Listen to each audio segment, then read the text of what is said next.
இப்போ குறிப்பாக பார்த்தீங்கன்னா அந்த பைசன் படம் வந்து பேசும் பொருளாக மாறி இருக்கு. உங்கள் பார்வையில் படம் பார்த்து எப்படி இருக்கு? மாரி செல்வராஜன் பற்றி இப்போ இருக்கிற தலைமுறைகள் எல்லாருக்குமே தெரியும். கரெக்டான படத்தை தான் கொடுக்குறாரு, கரெக்டான ஒரு ஜென்ரேஷனில் கொடுக்குறாரு. ஸோ இப்போ இருக்கிற இளைஞர்கள் அவங்களுக்கான ஒரு தேவையான ஒரு மூவி தான் இது.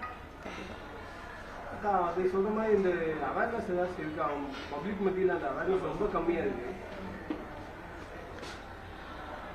கண்டிப்பாக இங்கே நிறைய விஷயங்கள் பார்த்தீங்கன்னா சாதியால் வந்து நிறைய இங்கே சூழ்ந்திருக்கிறப்போ ஒரு சிலருக்கு தான் வந்து அந்த தெளிவு இருக்குது. ஸோ அந்த ஒரு சிலர் வந்து அதை எல்லாருக்கும் தெளிவுபடுத்தணும். ஒரு சிலர் தெளிவுபடுத்தினாலே அந்த எல்லாருமே மாறுவாங்க அப்படின்ற நம்பிக்கை எங்களுக்கு இருக்குது. என்னை பொறுத்த வரைக்கும் எதுவுமே மாறாதுன்னு கிடையாது, எல்லாமே கண்டிப்பாக ஒரு நாள் மாறும். முடிஞ்ச வரைக்கும் அதுக்கான மாற்றத்தை நாங்களும் வந்து உருவாக்கிட்டு தான் இருப்போம். அது என்னோட பாடல்கள் மூலியமாகவும் நான் அதை உருவாக்கிட்டு தான் இருப்பேன். சின்னைக்கு கூட கிட்டத்தட்ட ஒரு 7 வருஷம் வந்து பாட முடியாத ஒரு சூழ்நிலை, ஒரு தடை விதிச்சிருக்காங்க. அந்த மாதிரி நெருக்கடிகள் வந்து திரைத்துறையில் வந்து இருக்கா? பாடகர்களுக்கு நெருக்கடிகள் எல்லாருக்குமே தான் இருக்கும். ஆனாலும் வந்து ஒரு சின்ன விஷயம்தான். அவங்க அந்த ஸ்டேஜில் வந்து அந்த முத்தமழை சாங் பாடுறப்போ ஒரு பீக் வந்துச்சு பார்த்தீங்களா? ஸோ அந்த நெருக்கடி வந்து அவங்க எந்த அளவுக்கு கஷ்டப்பட்டிருக்காங்களோ அதுக்கான பலன் இது கடவுள் கொடுக்குற ஒரு விஷயம் தான் இது. சினிமாவில் பெண்களுக்கு இன்னமும் அந்த அபியூஸும் ஹராஸ்மெண்ட்டோ இன்னமும் இருக்குதுன்னு சொல்லிட்டே தான் இருக்காங்க. என்ன மாதிரியான என்ன கமிஷன் என்ன பண்ணாலும் அது எப்படி பார்க்குறீங்க? அது என்ன மாதிரியான கலாச்சாரமாக? அது வந்து இப்போ வரைக்குமே அந்த அபியூஸ் இருக்குதுன்னா அது ஒரு கேவலமான ஒரு கலாச்சாரம் தான் இப்போ வரைக்கும். ஏன்னா வந்து தான் பெத்த பொண்ணு மட்டும்தான் வந்து பொண்ணுன்னு பார்க்கறது, மற்ற பொண்ணெல்லாம் வேற மாதிரி பார்க்கறது, அது வந்து ஏற்றுக்க முடியாது.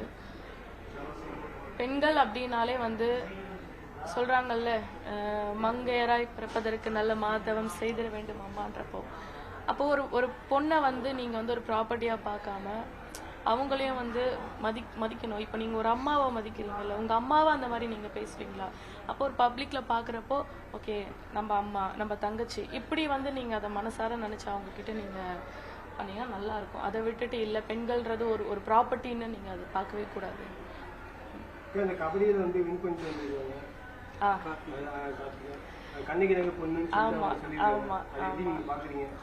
எனக்கு வந்து அவங்கள பாக்குறப்ப எனக்கு ரொம்ப கூஸ் பம்ஸா இருந்துச்சு.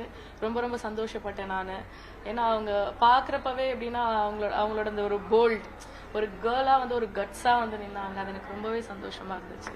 பெண்களுக்கான வாய்ப்புங்கிறது அதிகமா வந்து தட்டி பறிக்கப்படுது. வாய்ப்புகள் கிடைக்கிறது ரொம்ப இதாக இருக்குது. அதுக்கான விழிப்புணர்வு எப்படி வந்து நம்ம சொல்ல முடியும்? எப்படி அரசு மேற்கொள்ளணுமா? அது வந்து அதுதான் சொல்றேன்ல, பெண்கள் நீங்க பாக்குற வரைக்கும் பெண்கள் கீழே தாங்க இருப்பாங்க. பெண்கள் ஆண்கள் இங்க வந்து பாத்தீங்கன்னா ரெண்டே ஒரு ஜெண்டர் தான், ஆண் பெண் 2 பேரும் சமம் தான். ஸோ இவங்க பெண்கள் எப்படி சொல்றது, அவங்கள வந்து இன்னுமே வந்து அந்த காலத்துல வந்து அடக்கி வச்சிருக்காங்கல்ல, பெண்கள்லாம் இப்படிதான் இருக்கணும், அப்படி எத்தனை நாளைக்கு தான் இப்படியே இருக்கணும் சொல்லுங்க? நாங்களும் செய்யற வேலை தான் நீங்களும் செய்யறீங்க, நீங்க செய்யற வேலையை நாங்க செய்யறோம். ஸோ என்னைக்குமே வந்து 2 பேரும் ஈக்குவல்னு என்னைக்கு இந்த மக்கள் நினைக்கிறாங்களோ அன்னைக்கு எல்லாமே மாறும். இது இல்ல 2 பேருமே வேற தான், நாங்க மேலதான் நீங்க கீழே தானே, இங்க எதுவுமே மாறாது. ஒரு வாட்டி நம்ம ட்ரை பண்ணி பார்ப்போமே. இப்போ நம்ம இப்படியே இருக்கிறோம்ல, இப்படி மேல இருக்காங்கல்ல ஆண்கள் மேல பெண்கள், அப்படி இல்ல எல்லாருமே சமம். நம்ம ட்ரை பண்ணி பார்த்தா அது எப்படி இருக்குன்னு நம்ம பார்க்கலாம்ல. அது எனக்கு ஒரு ஆசை அந்த மாதிரி.